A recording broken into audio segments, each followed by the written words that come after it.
Está conosco aqui no Jornal da Manhã o ministro da Educação, Mendonça Filho. Ministro, bom dia, muito obrigado pela atenção. Bom dia a todos.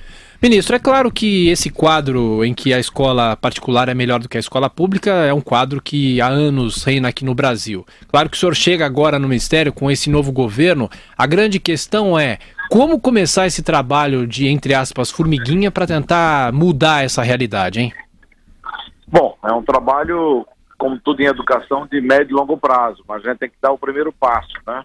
E reforço o diagnóstico que nós fizemos recentemente, quando lançamos o programa e a proposta de reforma do ensino médio no Brasil, e necessidade de mudança estrutural na educação pública brasileira.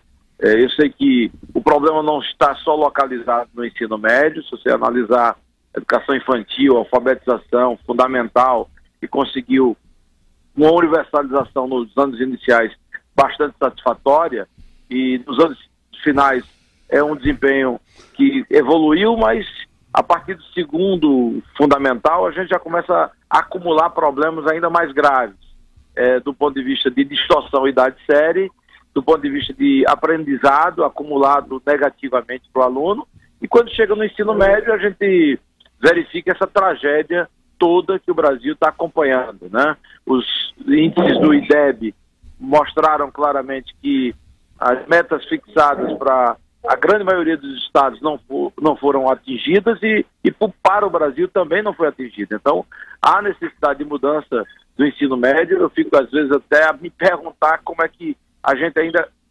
consegue ter gente se contrapondo e se opondo à reforma do ensino médio, porque realmente é uma coisa tão flagrante, o quadro tão grave em termos de ensino médio no Brasil, que se não houver uma ação urgente, clara, por parte do poder público, seja ele governo federal e os estados, evidentemente que quem vai sofrer ainda mais e pagar um preço altíssimo para o resto da vida são jovens brasileiros que estão aí relegados a uma educação realmente de baixíssima qualidade, infelizmente.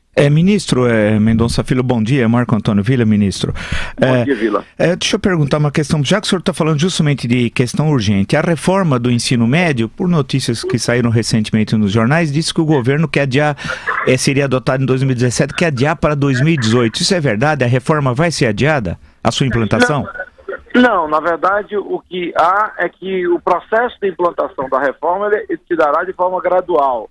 A gente primeiro, nesse primeiro semestre de 2017 e o final de 2016, ou seja, a partir da aprovação até meados do próximo ano, nós teremos a aprovação da Base Nacional Comum Curricular e depois submetendo essa base, que será discutida tecnicamente, ao Conselho Nacional de Educação. Então, o processo de implantação, propriamente dito, se dará a partir de janeiro de 2018, de forma gradual, não é uma coisa que você jogue todas as escolas a cumprir essa norma de forma assim absolutamente veloz.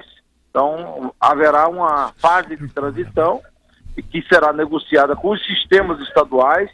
Os sistemas estaduais de educação fazem 80%, comandam 86% das redes de educação de nível médio no Brasil, e a gente precisa da parceria dos estados. Alguns vão avançar numa velocidade maior, outros, eu creio, avançarão numa velocidade menor. Mas a urgência para a implantação da reforma, para mim, está claro, e inclusive os dados do Enem por escola reforçam essa tese.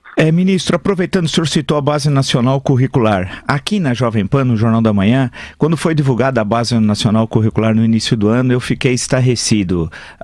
No caso especialmente de História, era um verdadeiro desastre a proposta apresentada pelo governo criminoso que foi retirado da presidência da República. A proposta de História extinguia na prática a história do Brasil, a história do mundo ocidental, que nós teríamos nos 3 anos do ensino médio, era a história da África e da história da da América indígena e tal. Sumia tudo. Não tinha, por exemplo, Grécia, Roma, não tinha Idade Média, não tinha Revolução Industrial, Revolução Francesa, o século XIX, não tinha o nascimento do cristianismo, não tinha as guerras, o século XX, as guerras mundiais, as mudanças na economia, na sociedade e na cultura. E no Brasil não tinha nada. Era um verdadeiro absurdo, era um crime. Nem na China maoísta o Mao teve coragem de fazer a proposta que o PT queria impor. Eu queria saber, eu estou falando só do ensino de história, eu não li as outras. Com relação ao ensino de história e a base no seu conjunto, ela vai passar, ela está passando, ou já passou, ou irá passar, não sei, ministro Mendonça Filho, por um exame um pouco mais cuidadoso, por um pente fino?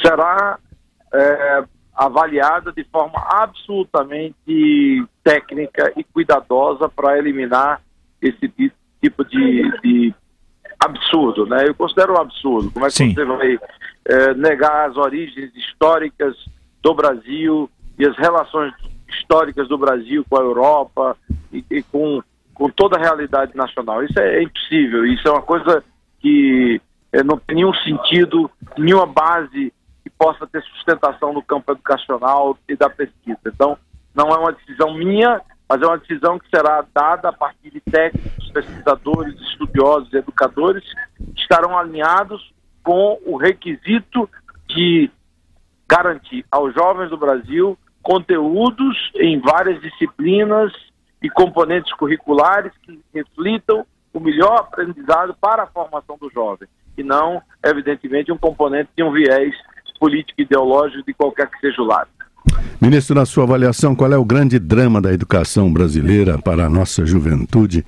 É a evasão da meninada, é a estrutura que o senhor está criticando, é a falha dos governos estaduais, que o senhor mesmo acaba de dizer, representam 86% do ensino. Qual é a grande crítica que o senhor faz? No caso das redes estaduais, 86% da rede de educação de nível médio, porque no Fundamental 1, a grande rede é uma rede municipal. No 2 é meio a meio, municípios e estados, numa divisão geral do poder público. Então, eu acho que, a rigor, a gente tem algumas mazelas muito fortes. A evasão, principalmente nos anos finais do Fundamental e no ensino médio, a gente tem uma evasão crescente, é 1.700.000 jovens que nem trabalham, nem trabalham, nem estudam, o que é realmente uma situação, para mim, bastante crítica, e a qualidade da educação, né? Você avaliar o nível de aprendizado do jovem hoje no ensino médio, em termos de português e matemática, de acordo com os dados e levantamentos do próprio INEP, a evolução, ela, na verdade, foi para o campo negativo, ou seja, o jovem de hoje sabe menos português e matemática do que no final da década de 90. Então, isso é uma coisa absolutamente inaceitável. E o mesmo ocorre na alfabetização, que a gente tem um nível de proficiência, ou seja, de domínio da escrita, da leitura muito baixo, baixíssimo em termos do patamar máximo. Então, a gente tem que investir para que haja um melhor aprendizado por parte da criança e do jovem do Brasil, uma educação de boa qualidade, que passa necessariamente por mais horas dentro da escola e por uma educação em regime integral, principalmente para os mais pobres. Ministro, com relação ao Enem, há duas preocupações das últimas provas. Uma é a questão da segurança do exame, né? Que mecanismo está sendo usado? Porque teve casos anteriores muito desagradáveis. A marca inicial do Enem foi a fraude. Isso, né? A fraude e tal. E o segundo ponto é o conteúdo, especialmente das perguntas de ciências humanas, que havia um panfletarismo absoluto. Para a pessoa ter uma resposta certa, precisava ser filiada ao PT e ao projeto criminoso e seus asseclas. Eu queria saber essas duas questões, a questão da segurança e a questão do conteúdo das questões formuladas aos alunos. Como é que isso está sendo encaminhado pelo senhor como ministro da Educação? Bom, com relação ao Enem 2016, a gente pegou todo o projeto em andamento. É evidente que a gente tem dedicado toda a atenção, através da equipe do INEP, para que a gente possa ter clareza de que o Enem vai ocorrer e transcorrer num clima de absoluta normalidade e segurança. Para isso, a gente conta com o apoio e a participação direta da Polícia Federal, que tem recomendado alguns requisitos de de segurança, de sigilo. A gráfica contratada é uma gráfica que tem também muita competência nesse ponto, ou seja, de resguardar a inviolabilidade das provas que estão sendo rodadas, que foram rodadas a rigor, e que a partir de hoje já começam a ser distribuídas para todo o sistema de distribuição do Brasil, para que cheguem aos pontos onde serão realizadas as provas do Enem. Então, o cuidado é máximo. É evidente que quando você tem seres humanos envolvidos, a gente sempre fica à mercê de que alguém possa desviar alguma informação. Eu creio, sinceramente, que o que foi adotado nos garante um nível de segurança num padrão bastante elevado, e o cuidado e a recomendação nossa no MEC é para que a gente possa ter normalidade, segurança plena, para que os jovens se submetam à prova do Enem com absoluta tranquilidade. E, por fim, esse ponto que Vila tocou há pouco, de respeito ao conteúdo da prova. E eu acho que o conteúdo ele tem que expressar um conteúdo técnico. Não há espaço na educação para que você possa contaminar por um processo de interpretação que não reflita a história da humanidade, a ciência como ela de fato é, e é evidente que a educação não é o ambiente para você estar fazendo interpretações de cunho ideológico ou partidário. Ministro da Educação Mendonça Filho, muito obrigado pela entrevista ao Jornal da Manhã da Jovem Pan. Bom trabalho, ministro.